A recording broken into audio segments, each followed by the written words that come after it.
minutes, not added to the tape, but just the 10 minutes of stuff that's already happening. 9 minutes.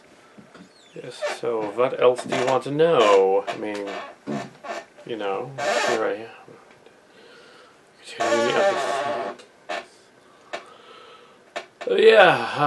So yeah, the comedy tape. This is sort of an aftermath video, even though we're during recording. And here we are on the West Coast, and yeah, so the Calcat show continues. The controversies that were put up this season were not really controversies. We planned on ending with the 7th season because there just wasn't enough going on, but the other channel had a few videos that went, as far as we're concerned, viral, so kind of had to say, well, we'll keep going. Yeah, maybe the 2 Disneyland trip videos, they might not be viewed as much as the other ones, but those other ones went viral where we were looking, so hey, we're going to keep going. There was some other stuff. There was apparently a Star Trek fan site called Axanar, Star Trek Axanar, Prelude to Axanar, which used actors and got paid, and paid the actors thus. Got in trouble just recently with Paramount Pictures. Apparently they were cracking down on some fan films. They didn't crack down on Renegades, and they didn't crack down on Phase 2, even though those 2 did have some actors in them. And New Voyages and many of the others. They probably won't, just because with Renegades, they really knew Tim Russ and all that stuff, and he was a Star Trek person, and basically that would be kind of silly to go after him, Tim Russ. So they won't. Okay, Phase 2 works a different way. They had a different Kickstarter than Renegades did. As long as it's crowdfunded, Kickstarter, or they give money to the story but then don't actually have any merchandise, there's no way they can have a lawsuit. If Axanar had just said, okay, we're not going to have a DVD, just putting this online for free, nobody's going to buy anything. There's nothing that they can do with a copyright infringement thing. When Star Trek Chimera comes out, for instance, would it be affected? No, because there wouldn't be any money changing hands. The Chimera was paid for in advance, so it was paid for starting in 2011 through to just around this year when the funding was finished. Kitty really wants to come in here, but Kitty's not coming in here. Kitty's a kitty. But yes, nothing there. Let's see how close we are. Ugh. 4 or 5 minutes. Okay, so yeah, so also the Trek sites were unable to prove, at least via Paramount, that the review that we did of a guy named Michael Gamel's Star Trek script, Uncharted. It was a script, not a fan film. A script. It's completely different than a fan film. If you actually have a fan film like Axanar, you have more than a script. You have an actual film with actors in it. That's a different animal than a script. A screenplay doesn't necessarily get flagged. It doesn't necessarily get taken down. You have no money changing hands. There's some curiosities about his story and his alleged pitch, in that after we did our review and stuff, other fan sites went out, and other reviewers and other people who were contemporaries of us, in other words, at the same time as they, our blog, they saw that, and they're all, oh yeah, we were in the contest too, and one of us is a scriptwriter, so this other guy did a review, this other scriptwriter guy, who was not a friend or an ally. It was just a contemporary from that time period that was in the contest as well. And they wrote a review of the story, and then they continued to look at the story to see what anything new comes up. They apparently were able to meet with Paramount Pictures and CBS. Well, Mark's Cards and I were in Disneyland, and they were able to confirm that Michael Gemmelt never pitched a story to Paramount. Then 1701 News and Trek Movie caught on that story and said, well, will they get a cease order? And then this fake cease order was circling, but that was just some third person being snarky. It wasn't real. Clearly did look nothing like this other one that just came out. So it probably wasn't a cease order at all. That person chimed in again, and the person said, yeah, that cease order looks fake. It doesn't look real. I would know. The person put that out. But also, they tried to contact Mr. Gemmelt personally. I did not. They tried to contact him, and he refused to talk to the reporter that contacted him. Refused to talk to the CBS agent that contacted him about the story, whether it was true or not. They were also asked, okay, well, did you pitch, and if so, who did you talk to? They wanted to know that. He refused to say. So there you go. That seems very circumspect that he really didn't pitch, even though there's no official word that he did. Yeah, so that's the end of that controversy. I don't think he did. The general consensus is I don't think he pitched to Star Trek. There used to be a contest many years ago where you could, but only if your script was good enough. We had a script. It wasn't good enough to go to pitch to the staff, but the staff looked at it, and they were okay with our script years ago. Or of course not using it for anything. We used it in Starcrackers later on. That's one point. Story. So there. Yeah, we are nearing New Year's Eve. So New Year's Day here in the Bay Area. Within minutes, literally minutes, and yeah. So literally a minute. So we're gonna have New Year's and things are gonna go off. Literally a minute. Here we are at the studio. And another reason the studio is not getting sued by Paramount is, does it really look like this attic, like second story, like tract house has any money? No. They wouldn't get anything out of a lawsuit. This is essentially the epitome of Star Trek fan who lives with his parents in the house in a suburban town. They're not going to sue me for. Yeah, so it's not going to happen. Or any of the other people. So yeah. And it isn't defamation of Gemmelt either, because hey, they tried to interview him on Trek Movie too as well, and he refused to comment. So there you go. So it's not defamation. That's the truth. The truth is not defamation. So yeah, and there's nothing else controversial I could speak of. And we are at New Year's Eve, and it's now New Year's Day here on the West Coast, and you are watching the aftermath as we go into New Year's Day and discuss the Calcat adventures.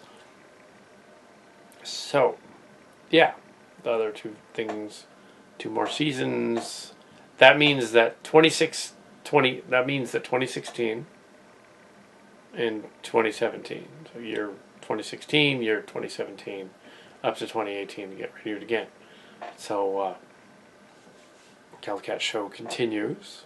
The OLVS cast surprised that there were still videos out there about the Calcat show, and that they were doing well. They were actually pulling in ratings. They weren't pulling in ratings so well at the end of the summer, but then in the fall, things started to creep up again, and we started to do well again. So right on, New Year's Eve. It's now New Year's Day. It's now 2016, and this is sort of an aftermath video. It will not be added to the 2-hour thing. It'll just be thrown on the DVD later. Yes, there are DVDs of the Calcat show. They will not be for sale. Since this mostly parodies and reviews and commentary under the DCMA, as soon as I make out the DVDs, I lose a profit by putting them out. So I give them out free, and and I don't get any profit. I lose profit because I put them out free, and yeah, because I can't sell them. And Chimera may have a DVD too, and it'll be free. It'll be like, we just ate the cost of this whole thing. Here, free disc, or free download. We'll go on YouTube. Completely free. I'm not gonna make anybody pay for any parody content, and so yeah, that's fine. And then the music's all original. So there we are. And yeah, and of course we will get permission from Paramount. And they'll say, "Why did you even contact us? Well, we know you're just a fan film." Or just to be snarky, they'll say, "You know, we liked your fan film idea so much. We want you to pitch, even though we're not going to let anyone else do it, because you're so awesome. So come over here and pitch." Yeah. But I'd say, "Well, how do you know I didn't? I was Disney. I'm in LA." No, I didn't. Okay. But if you see my character in any of the new Star Wars movies or any of the Disney films, well, let's just say that might have happened. Just saying. That dinosaur sounded an awful lot like Clint Cowpoke. Just saying. but no, he wasn't. He sounded a lot like. And the kitty's meowing. But it's after midnight, so it's now 2016. 2016. 12:03. Not a whole lot of fireworks this time around. But it is, there's some go. Yep. So, 2016. Ew. 10 years ago, 2006 was, let's see, there was a comedy sketch that came back after several years. There was one. It was an audio one. There was, 2006 was 6th season of Valley Stories. It was, kind of messed up that season. Not a lot of other things going on. Let's see, 2006. Back to, in the world of Transformers, they were making the Michael Bay Transformers, the first one. The previous Cybertron series just ended. Enterprise was canceled for a full year at that point. We were on the Save Enterprise campaign, but it didn't work. It was Chimera back then was a storybook series, fan club, and we were totally doing that. And then this year, you're going to see the return of the fan club role-playing game, Star Trek Chimera, along with tandem with a movie and all that, of which you can go online and see some of the beginnings of that Star Trek Meets on Location, what it was about back then, what Chimera is about now, that kind of thing. You can see some of that history online already, the beginnings of that. There's the Distant Destinies, all 7 books coming out. Starcrackers, all 4 books coming out. So yeah, they'll be out there. And they kept saying about the publishing. We'll be into that later. That kind of world building is different from Chimera. But the first film we're tackling right in the beginning of 2016 is getting Chimera finished, putting it in the can, and having it ready. Production. Yes. There will be as we've said a couple of times on there, we like to say Valentine to the fans because Enterprise kept saying that and never gave us one. So we're going to throw out yet another Valentine to the fans, in which we will be giving you a full trailer for Star Trek Chimera. That actually won't be a bad trailer. It'll be a good trailer.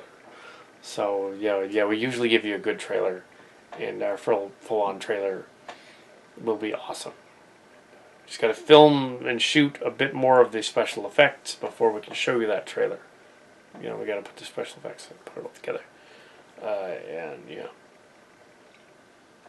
And Robotech: The Endless Circle is going like gangbusters. The Robotech thing we did, sort of a Trans-Tech spinoff. We're doing a Transformers one this year, 2016. We're going to do a Transformers one, and we are going to commission a sequel to The Endless Circle. We just don't know what it's about yet. There will be more Robotech. Exciting. Faraday fan film, fair use. No music is used. Only character names are used. It's action figures. Don't think we're going to get sued because it's action figures. We should do a Marvel one and a G.I. Joe one as well. We'll see about that. Shorts, fan films, online films, stuff like that.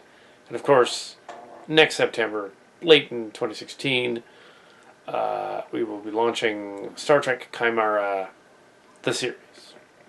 Yes, so there you go. Your moment of zen, as they used to say on the Jon Stewart show. That is the end of this little recap. You can stick this as a separate video. Then the actual New Year's Eve here, as Silly Kelly, and you're watching the Calcat show. Technically, this is the beginning of season 8. So yeah, season 7, 8 as well. We'll say it's season 7. Yeah. We don't have any extras. We didn't make any music video extras. We didn't have any story extras. We were mainly doing very tight filming of Disney, then Robotech, then this, then some reviews here and there. But we aired all of them. So yeah, there's nothing left in the can to show you for backup stuff. We just did a movie of an hour and 50. An hour and 55 minutes? A full-on movie, 2-hour movie. But yeah, a full 2-hour movie with Calcat and Mark's cards and some of his characters. It's on here. In this studio, we just filmed in here. It was very John Hughes-like. We were just in here, just us in here. You know. And that was cool. So we did that. And John Hughes and a little bit of Terrence Malick. Weird combination. Yeah. So yeah. Decided not to call the story Child Stars because that's not going to make sense only to us. Yes, but I'm saying we will use that title somewhere for something because that's funny. You have to explain it. You've got to explain it. Explaining a joke is martial sportist. The martial sportist Kitty also needs to be explained. Yeah, he's basically a Bullshido character.